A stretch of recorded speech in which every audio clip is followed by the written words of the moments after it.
On this vote, the yeas are 219 and the nays are 209. The resolution is adopted. Without objection, the motion to reconsider is laid on the table. The chair announces that pursuant to House Resolution 101, Senate Concurrent Resolution 5 is hereby adopted.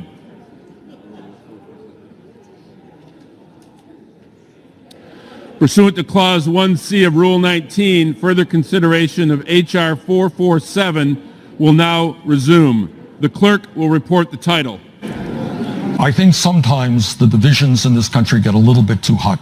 Okay, at the end of the day, we are all Americans who love this country. And I also think, and the media plays not a good role in this, again, not just Fox, is we have a lot more in common than most people think we do. All right, poll after poll. Should we raise the minimum wage to a living wage? Yes. Should we rebuild our crumbling infrastructure? Yes. Should we make sure that our veterans get the health care that they have earned? Yes. All right. Should we make sure that we do not cut Social Security or Medicare or Medicaid? Should we give huge tax breaks to billionaires? You know, that's how most people feel. This proposal from the Democrats is a prescription for disaster in terms of the economy and in terms of those basic core values and principles of limited government and personal and fiscal responsibility. Meanwhile, we have a president in the White House and Democrats in Congress that are completely oblivious to the frustration the American people are feeling at this moment. Their message to the American worker is actually, you will have to deal with higher costs for a while because we want to spend trillions more of your money. We cannot be acting in old ways. We have to be acting for the future. And that's why the reconciliation will be greener and more fair and just with equity. We intend, through the Build Back Better budget, for the people to unleash the clean energy economy, an economy that values workers, that centers environmental justice, and really answers our moral call to action. Ultimately, they will extend it, and they'll raise the limit. I do not think they should suspend the debt limit. It is an important measure to have as a limitation on how much spending happens over time, but they will end up raising it to some capacity. But I think given that, there should be some push for spending restraint, to look at the areas of expenditures that are continuing to grow at a rapid rate and look at a lot of the things that they're using for pandemic relief. I mean, the Biden administration within the first 100 days has called for or has passed $6 trillion of spending. I mean, that's something that should either be stopped now and say, look, we can't do this anymore. We're already running massive deficits as the national debt is $28 trillion. And given his overall policies, would raise for a family of four, they would owe about $500,000 for a family of four. This is just unconscionable and should be dealt with today. Back in 2019, even when the Republicans were in power, I believe it was suspended as well. Was it the right decision then, and what has changed between then and now? You know, it's a great point. And at that time, 2019, the Democrats were in power in Congress. And this is ultimately something that's got to be looked at of who is passing these bills in Congress. As a part of the Trump administration and the Office of Management and Budget, one thing that we found was about $4.5 trillion in savings over a decade that was in the president's budget that Congress didn't even look at and use. And unfortunately, we're in the situation now where we've got to continue to ratchet up the debt limit. But with that, again, we've got to find responsible ways to do this. As we put out the Texas Public Policy Foundation, the Responsible American Budget, to where government should not grow more than the average taxpayer's ability to pay.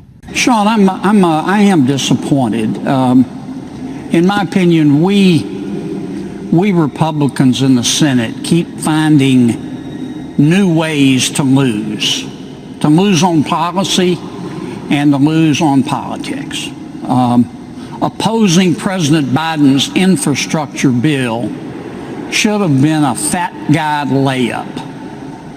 It would take me 2 hours to outline its deficiency. I mean, from the bottom of my heart, I mean, it's real swamp stuff.